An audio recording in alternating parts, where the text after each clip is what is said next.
Hi everyone, my name is Reeni. I'm your biology teacher from EA School. I'm going to teach you class 9's biology.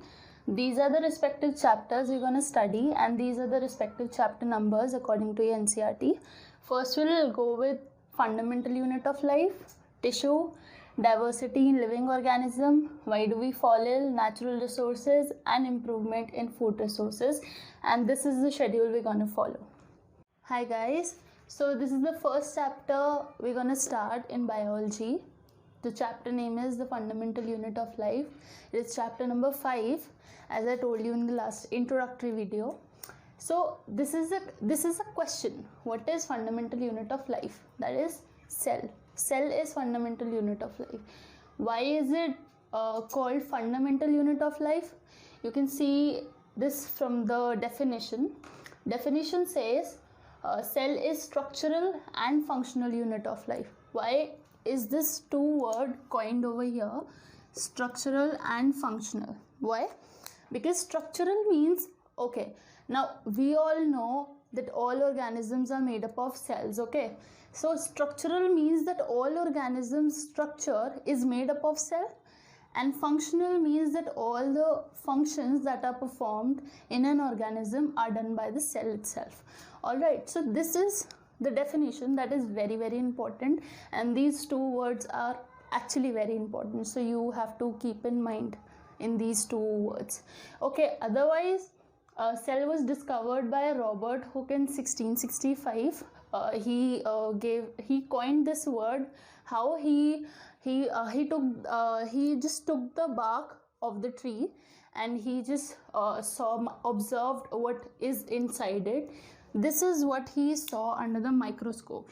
He saw this compartment, little compartments, and he just coined these compartments as cell.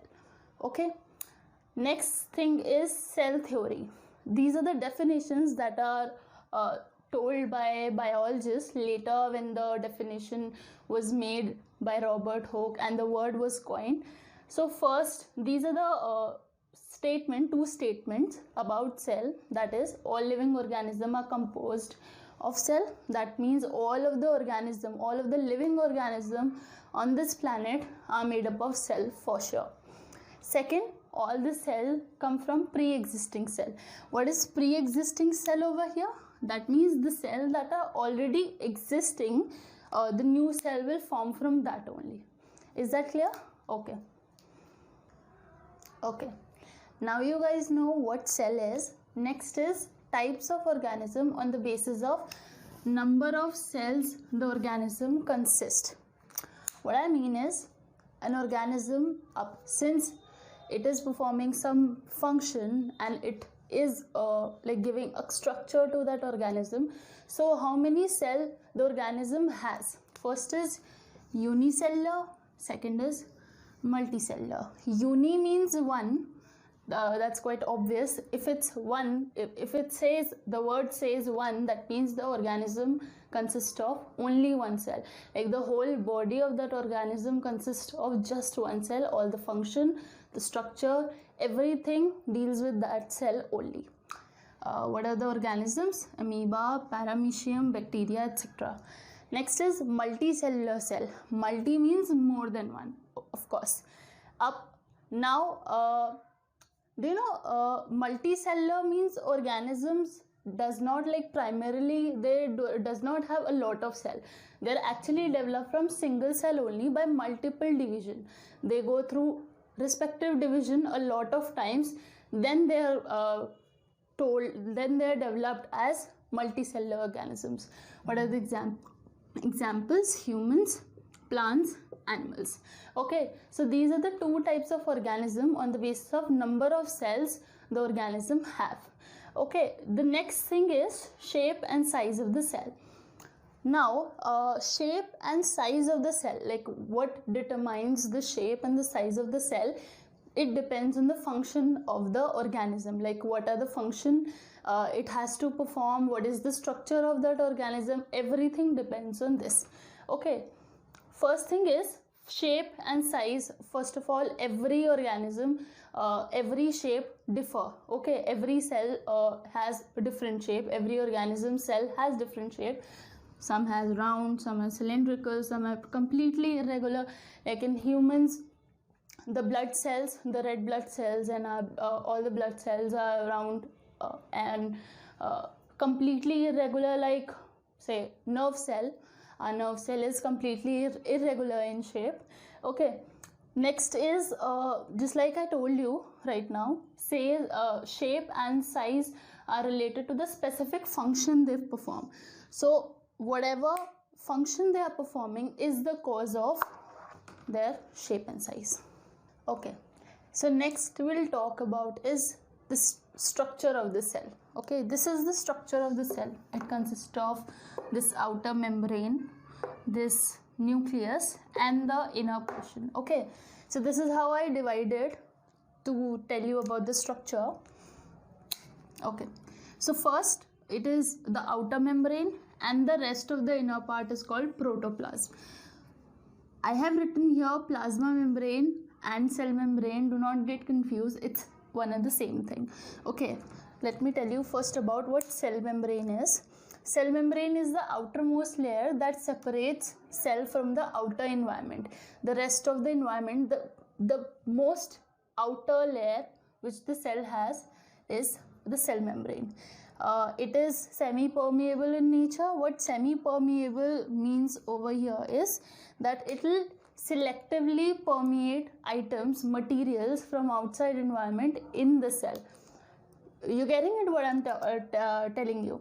Like whatever nutrient, proteins जो cell के अंदर चाहिए वो ये selectively permeate करेगा. अगर उसको कुछ प्रोटीन चाहिए बाहर से और उसके साथ वाटर भी है एंड वाटर की रिक्वायरमेंट नहीं है तो वो वाटर को परमेट नहीं करेगा, सिर्फ उस प्रोटीन को परमेट करेगा. That's what I mean. Next is protoplasm. Okay, the rest of the inner part is called protoplasm and it is further divided into cytoplasm and nucleus. What cytoplasm is? All this green portion except for this nucleus is cytoplasm. It is the living component. Okay, it is the transparent semi-fluid substance which a cell contains.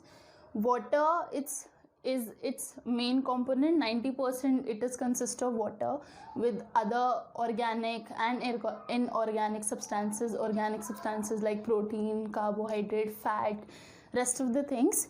And all, why is it there? All the biochemical reaction that are taking place inside the cell happens over here. Next is cell organelles. I'll tell you about the cell organelles. I'll tell you about 7 cell organelles present inside, the major ones present inside the cell, and cytoplasm contain and manages all the cell organelles it has. Next is nucleus. Okay. Next is nucleus. So nucleus is actually the main part, or I would say the main organelle inside the cell. It controls almost everything inside the cell going on. Okay, it was discovered by Robert Brown in 1831. Do not get confused between Robert Hooke and Robert Brown. Second thing, it controls, just like I said, it controls all the system, all the metabolic system, exchange system, synthesizing system, or regulation system. Everything is controlled by this. It contains chromosomes and its function is control all the metabolic activities, control synthesis, regulation. Metabolic activities means, just like I said, all the biochemical reactions going on in the cytoplasm. This is all the biochemical reactions. Metabolic activities are the biochemical reactions going inside the cell. Okay, it controls. It doesn't happen inside nucleus. It controls all the metabolic activities happening inside the cytoplasm. It controls synthesis and regulation. What synthesis means?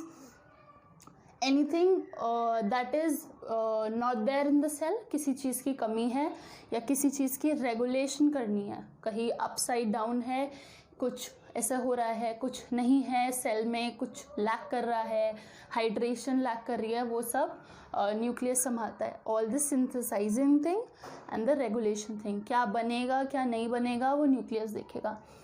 Since it contains chromosome, so it carries, and chromosome carries genes. What genes play a role over here is, genes play a role in cell division. Whenever the cell has to divide, whenever the cell has to undergo cell division, genes play a role. That's why chromosome play a role. And also it play a role in transmission of heredity. Heredity means like say passing genes from parent cell to the child cell or say baby cell. Okay, so these are the functions of nucleus. Next is the structure of nucleus. Not much is required for you guys to know under this, but I'll just brief you about this. This is the structure of cell. This double layered membrane is called nuclear membrane. It is porous, as you can see in the diagram. It is porous, and this pore is called nuclear pore. And this green part is, all this is chromatin material, where chromosomes are, where genes are. Okay, that will play a role during cell division. This is called nucleolus, and the rest of the part, like except for the nuclear membrane, whatever inside it is nucleoplasm. Okay, the last part of the cell structure is cell wall. Why I didn't discuss in the flowchart I made earlier, because it has an exception. Okay, and a very major difference that you have to remember, that is, it only presents in plant cell, not in animal cell. And it is also a point of difference when we'll differ between plant cell and animal cell. Okay, so first of all, see, if you see this structure, say this is a cell and this is the outermost layer, just like I told you, it is called cell membrane. Cell wall is like below it. Okay, it's like outside the cell membrane. It is rigid, it is non-living, it is very thick wall, and it is present outside the cell membrane. Cell membrane is very thick, like very thin, sorry. Also, it contains cellulose, mostly cellulose, like most of the cells contain cellulose except for fungus. It presents chitin. Okay, it is permeable to water, solute and gases. Okay, these are the functions of cell wall. First of all, since it's thick, non-living and present outside the cell membrane, so it provides the structure and shape of the cell. It helps cell to withstand major environmental changes. Since it presents in like fungus and plant cell and other cells, it cannot move. Okay, so it helps to withstand major environmental changes, whatever happening, like damages, all the damages or the environmental change. It helps to withstand with all of the changes. Yeah.